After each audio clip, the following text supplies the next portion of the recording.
Army chief کی زیر صدارت کور کمانڈر کانفرنس ہوئی ہے. خدیجہ شاہ جو ہیں رہا ہو گئی جی کوئٹہ سے ان کی عدالت نے ناکافی ثبوتوں کی بنیاد پر ان کی رہائی کا حکم نامہ جاری کیا ہے. ان کو بلوچستان لے جایا گیا جی یہاں لاہور سے جب ان کو رخصت ملی ان کیسز سے تو پھر کوئٹہ میں مطلوب تھیں اور پولیس یہاں سے انہیں پھر وہاں لے گئی تھی. اب اس کے بعد ہو سکتا ہے کہ ان کو وہاں سے پھر یہاں لے آئیں. یہ تو ابھی رہائی کا ہی پروانہ جب انہیں ملے گا رہا ہوں گی تو حتمی طور پر کہا انوار اللہ کاکڑ صاحب جو ہمارے وزیر اعظم ہیں نگران وزیر اعظم ہیں ہاں ان سے گزارش ہے دست بستہ کہ اس بات کا جائزہ لیں اور دیکھیں کہ یہ زیادتی کیوں ہو رہی ہے. ٹھیک میں حد چاہیے سزا میں عقوبت کے واسطے آخر کو گناہ گار ہوں کافر نہیں ہوں میں. وہ تو فواد چوہدری صاحب بھی لکھ رہے ہیں پھر ہاتھ سے لکھی درخواست ان کی سپریم کورٹ بار اور دیگر. خدیجہ شاہ جو ہے اس کے ساتھ جو بھی سلوک ہو رہا ہے وہ اس کو ختم ہونا چاہیے بد سلوکی کو اور ان کو رہائی ملنی چاہیے جو عدالت کے حکم کے مطابق. فواد بھی ڈیمانڈ کر رہے ہیں. فواد چودھری صاحب جو ہیں ان کے بارے میں سپریم کورٹ بار نے ایک پریس ریلیز جاری کی ہے. ان سے جو روا سلوک ہے اس پر انہوں نے افسوس کا اظہار کیا ہے اور کہا ہے کہ اس کا نوٹس لیا جائے.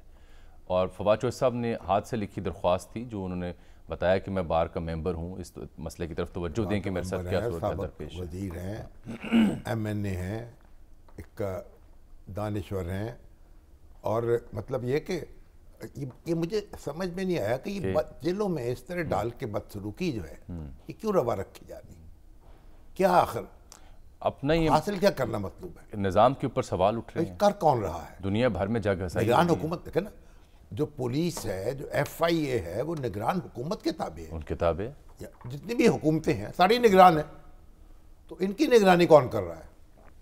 ان کو یہ معلوم ہونا چاہیے تاریخ ان کی نگرانی کر رہی ہے. تاریخ کرے گی تو تاریخ جو ہے جب وہ فیصلہ صادر کرے گی پھر کیا جواب پھر ان کو کٹہرے میں نہیں ہونا چاہیے. بہرحال سر بڑھتے ہیں آگے. پاک فوج نے اپنی پوزیشن واضح کر دی ہے. وہ جو اگر مگر کی کہانیاں ہوتی تھیں نا وہ اس لیے میں کور کمانڈر کانفرنس کا ذکر کر رہا تھا کہ اس کا ایک حصہ بڑا اہم ہے.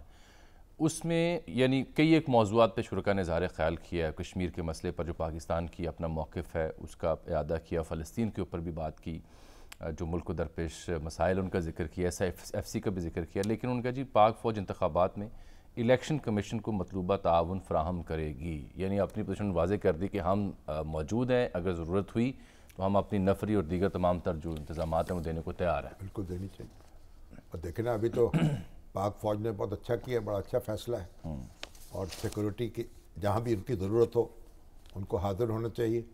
اور عدلیہ جو ہے اس نے اپنے جج نہیں دیے تو ریٹرننگ افسر پہ انتظامیہ سے لینے پڑے. ہاں جی بالکل انکار کیا تھا لاہور ہائی کورٹ نے. شکایات پیدا ہو رہی ہیں جگہ جگہ. تو اگر عدلیہ جو ہے وہ بھی اس کا کوئی اہتمام کر لیتی تو زیادہ مناسب ہوتا. لیکن ہمارے سیاستدان جو ہیں وہ کیونکہ ان سے سب پناہ مانگتے ہیں کیونکہ وہ تو پھر دیکھیں نا الزام لگاتے ہیں تو باز نہیں آتے اور جو شخص بھی ان سے قریب ہوتا ہے اس پہ الزام لگا دیتے ہیں. ان کو بھی تو اپنی روش بدلنی چاہیے نا. تو عدلیہ کو بھی انہوں نے بھگا دیا. فوج پہ بھی تابڑ توڑ حملے کیے لیکن فوج کا دل گردہ ہے کہ اس نے کہا کہ پھر ہم حاضر ہیں خدمات کے لیے. نہیں ساتھ یہ بھی کہا کہ وہ تمام لوگ جو ملک دشمن ہیں اور ان کے سہولت کار ہیں ان کی حوصلہ افزائی نہیں ہو سکتی. ان کے خلاف ریاست مکمل توانائی سے اور قوت سے نمٹے گی. ملک دشمن کون ہے؟ جو ملک دشمن ہے ملک کے خلاف دہشت گردی کارروائیاں کرتے ہیں. اور ملک دشمن کون ہے؟ وہ تو ملک دشمن ہے نا. کوئی الیکشن میں تھوڑی حصہ لے رہے ہیں. الیکشن کا ذکر نہیں ہو رہا. میں تو پریس ریلیز کے اگلے حصے کا ذکر کر رہا ہوں. تو وہ بھی کام کرنا چاہیے یہ بھی کام کرنا چاہیے. دونوں کام کرنے چاہیے. یہ تھوڑی ہے کہ الیکشن کرائیں تو یہاں دہشت گرد دندڑاتے پھریں.